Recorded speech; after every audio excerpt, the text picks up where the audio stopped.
Et on conclut ce journal avec du sport, gros programme. Roland Garros évidemment, dont Europe 1 est la radio officielle. Et cela faisait 20 ans qu'on n'avait pas vu une finale sans l'un de ces trois fantastiques, Nadal, Federer ou Djokovic.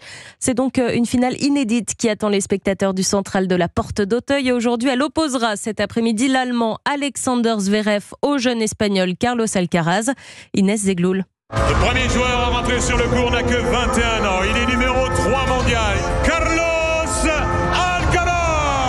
Sur les épaules de l'Espagnol, le poids de l'histoire, la sienne d'abord, celle d'un enfant qui rentre de l'école en courant pour regarder Roland Garros. Et puis le poids de l'héritage ensuite de tous ses compatriotes qui lui ont précédé, victorieux, et surtout l'un d'entre eux à qui on compare beaucoup. Rafael Nadal a dominé ce tournoi pendant une quinzaine d'années. Et puis aussi Ferrero, Moya, Costa. Je veux vraiment que mon nom figure sur cette liste. Car il va vite, Alcaraz, sur le court et dans sa carrière. Vainqueur à l'US Open, à Wimbledon. C'est le plus jeune joueur à avoir déjà été numéro 1 mondial.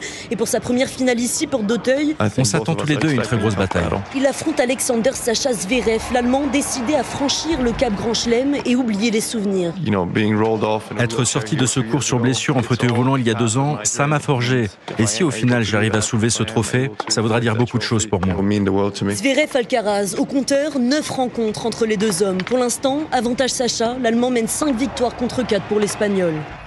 La finale, messieurs, de Roland Garros entre Alexander Zverev et Carlos Alcaraz, ce sera à partir de 14h30 et à suivre évidemment en direct commenté sur Europe 1, radio officielle du tournoi. Et hier, 3e sacre d'affilée pour la Polonaise Iga Świątek qui est venue à bout de l'outsider Jasmine Paolini en 1h08, 6-2, 6-1.